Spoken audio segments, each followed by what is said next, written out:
Alright, here we are in the first round. We've got a pretty easy keep here, I think.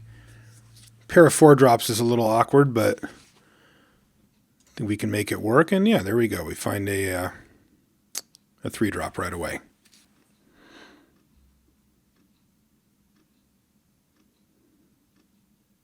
Pair of hate blades. I think a pair of hate blades just get to survive here. Doesn't have black mana currently, so he gets to trigger raid either way, even if we were to kill one. So I don't really think we're gaining that much. All right, looks like he has no black mana and no follow-up play either. So let's just play a morph.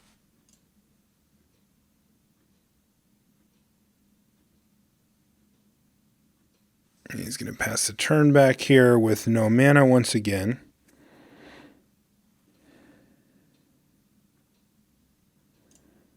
All right, well, let's attack. And I think I do want to play a 4-drop here. I could play the Blossoming Sands and then the Sidisi's Pet.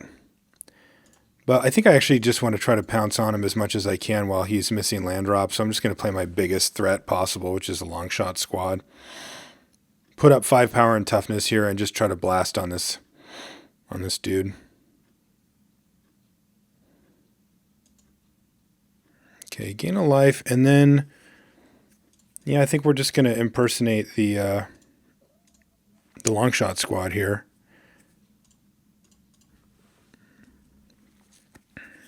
And again, my goal here is just to pounce on him while he's missing mana. Yeah, that's gonna be tough for him to recover from there. You may have to start chump blocking.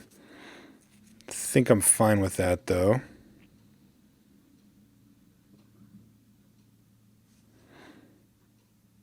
I think this turn actually is best spent just flipping up this guy. It guarantees more damage, and I also get to loot, which could be pretty important here.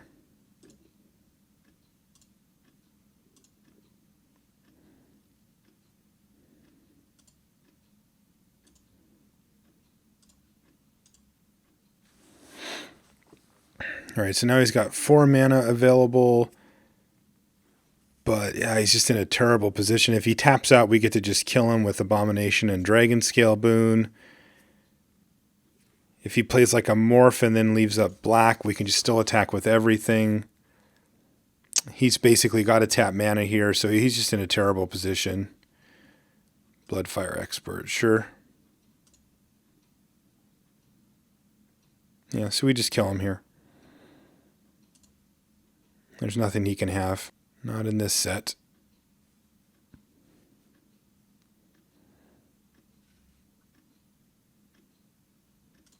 And he knows it. All right.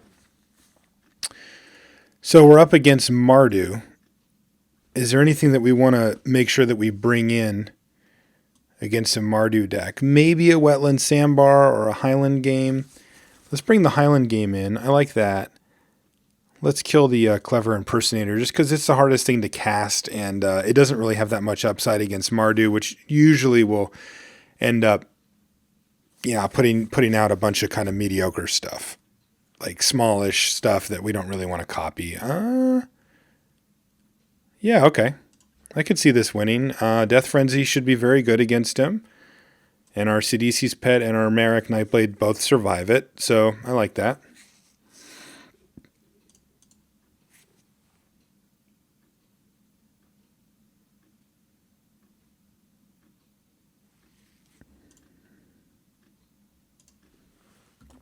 It's a good start for us, as it means that our Death Frenzy is going to hit something.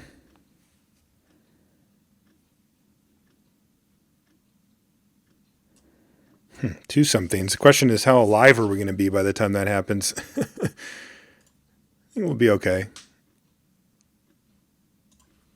But we don't have any plays so far. So this game is really going to come down to how hardcore does this guy curve out, and does our Death Frenzy get us there in the end?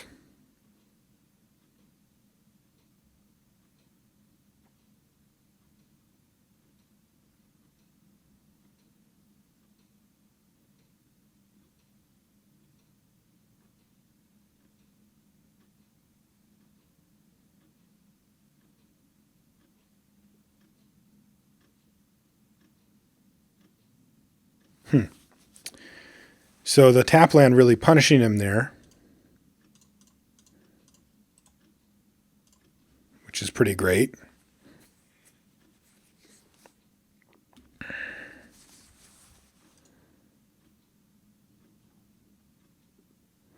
It's going to take this.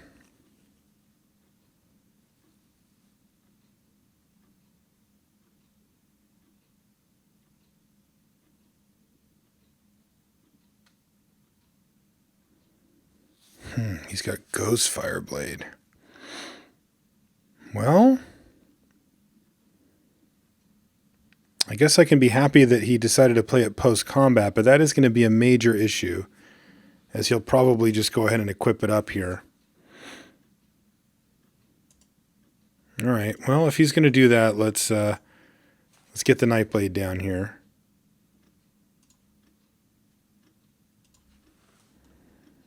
And see how he wants to handle this next turn. Because if he decides to play another creature and like maybe just play a morph, like, oh, this could be good. If he plays a morph here, it's a little awkward because of our pet, but if he just goes to equip, then he gets to save. Yeah, he's just going to equip up. All right, well, this isn't too bad for us. We get to eventually trade it off with the Nightblade anyway. Pair of pets. Let's get a counter on this.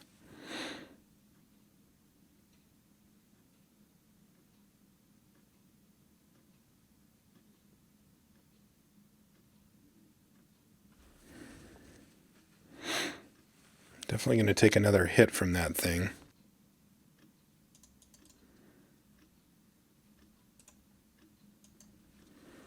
Let's play this guy. If we draw a land next turn, we can flip it up, and it should just be the biggest thing.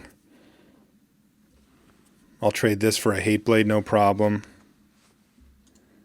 And this game's, it's not going how I hoped, where, he let off with two toughness creatures. I was hoping to be able to kind of get him here, but... All right, well, I'll trade the pet off for the Hateblade and make him use up a little mana here as well. Not the perfect solution, but if we look down the line, if we do find a land for Woolly Loxodon, which we just did, it's actually going to help us out pretty significantly here because this is our end game. But as it stands, we're going to have a little bit of a change of plans here.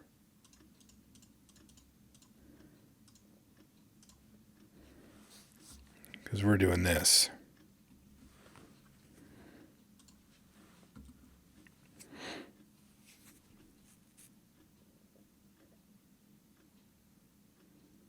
And the Nightblade is set to trade off with the Seeker. We're down to 6, so we can't really go much lower here. And I think we just need to trade.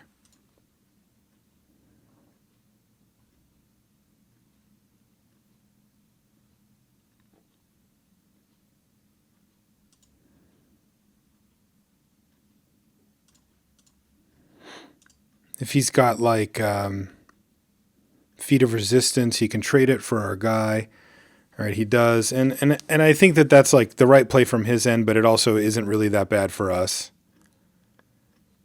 Because we still have Woolly Loxodon that we get to get next turn, and that should be really good for us.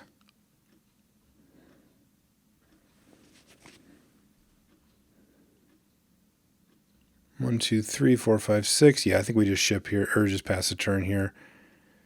I'm going to go ahead and just leave both of them back just in case he comes up with something, because this thing could be quite lethal if he just goes like removal spell or whatever.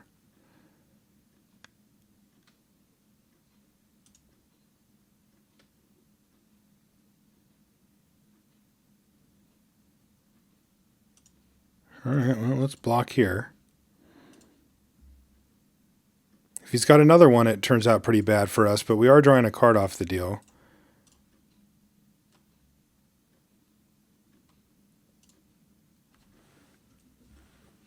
Okay, that worked out. It needed to be Woolly Loxodon, though. I mean, there's a lot that just trades with. The hell does he have in his hand, though? 3 cards left in his hand. He's just doing nothing with them. It's weird. In the meantime, I guess we just crunch him for 8 here. Maybe he's got a kill shot or something he wants to use, or a... Yeah, just a kill shot, I guess. I don't know. I can't really figure out what he's doing here. So I'm just going to hit him in the head and figure it out after. It's deflecting palm.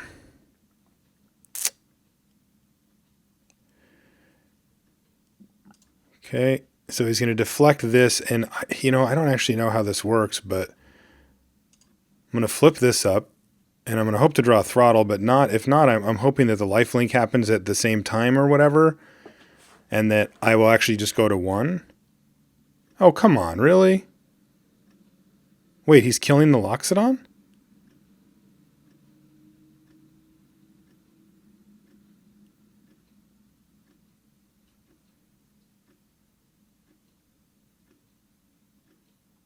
Oh, he misclicked. Okay, I'm like, this is the best thing ever. He just 2-for-1'd himself. Huh. That's really interesting how that all worked out. And it worked out very well, I will say, for us. I'm quite happy with the result there.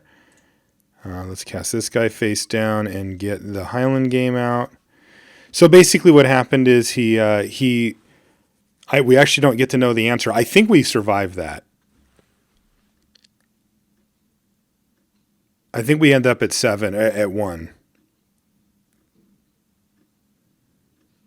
But anyway, we'll never know. Shambling Attendants. Okay, that's a pretty good one, but I'm glad we played this morph because we can actually do things. It looks like he's going to suit it up as well. That seems fine. We can chump with Highland game, no problem. And maybe even Sidisi's pet.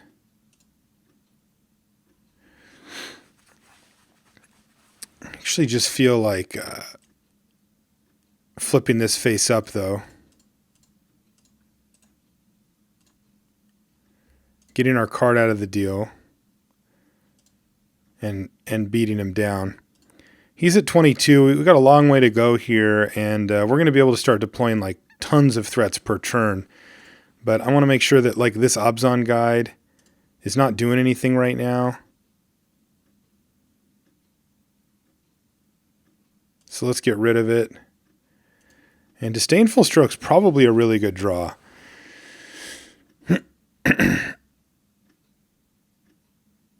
Yeah, I think that's probably a really good draw. I'm actually just going to keep that up. I was going to play the Glacial Stalker face down if I hit the land. And I did hit the land, but then I think it's better for me just to leave this up. Because there's definitely some bombs and things that I really don't want him to hit me with. Oh, that's interesting. I like that play.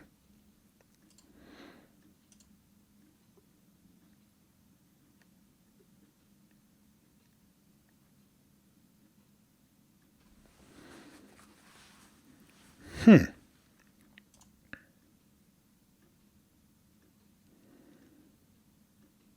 feel like just double blocking the hate blade here. And I think that's what I'm going to do. I gain a bunch of life off of this and I get rid of the hate blade.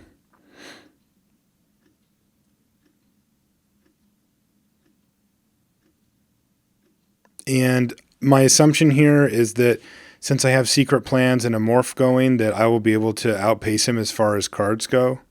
I'm a little sad that my Sidisi's pet's going to die with my Sultai Flayer in hand, but I think it's all right.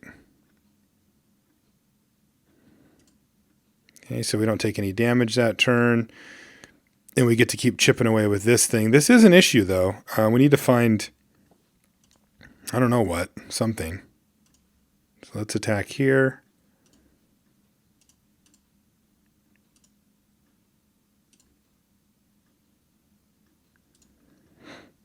Forest.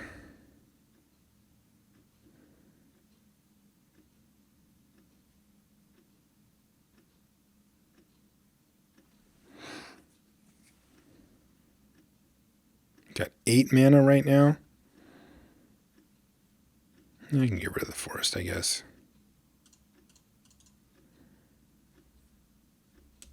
Nah, I kind of wish I kept it.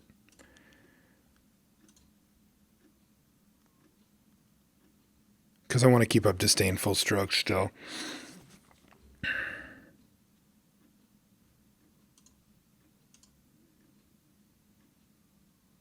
Yeah. I should have just gotten rid of Death Frenzy, kept the forest so that I could play a morph or something.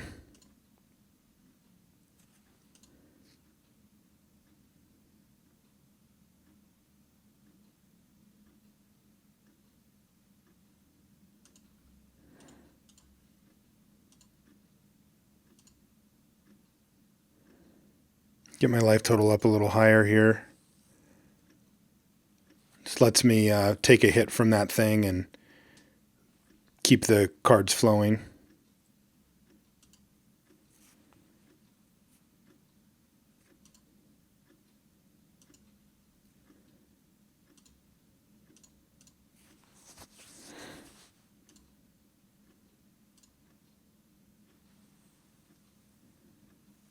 All right, so I want to play 1, 2, 3 for a morph, 1, 2, 3 for a morph, and still have that up, so that all works out. Play this just to keep our life total as clear as possible.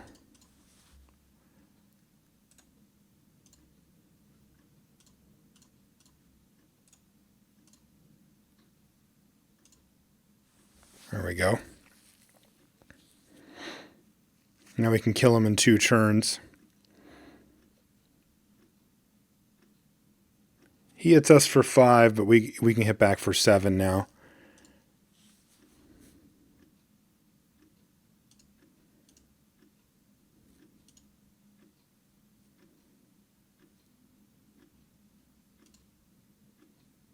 Yeah, there's a Throttle as well, so that's pretty nice.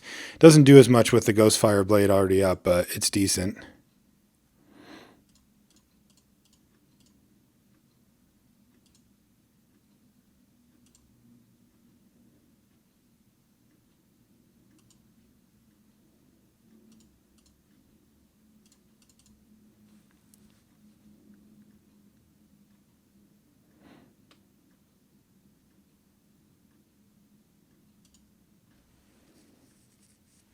Okay, there goes half your life total.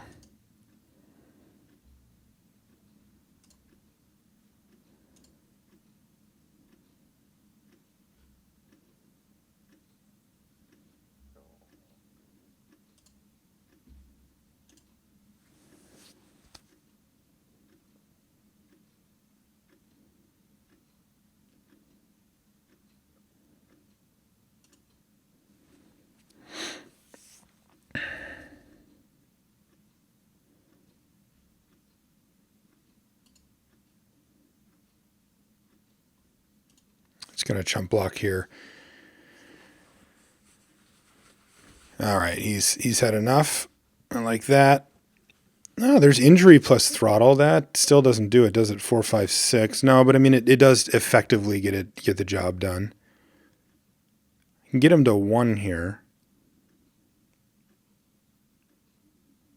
I guess throttle does enough on its own. So let's just attack with the team. He's going to block the Stalker. I'll throttle. Murderous cut.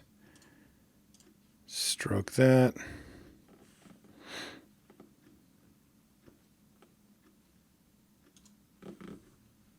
All right. And he has given up. So we get by that one. Deck seemed fine, right? I mean, we hit that blue mana to play the secret plans, and then we were just able to outcard him. Hopefully we'll be able to do it again next round.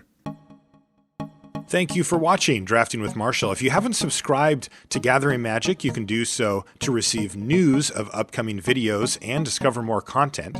You can also check out our playlist that contains every episode of Drafting with Marshall. And don't forget, you can easily watch the next video by clicking the annotation on screen or by clicking a direct link in any subsequent videos for this episode in the description box. And as always, thanks for watching.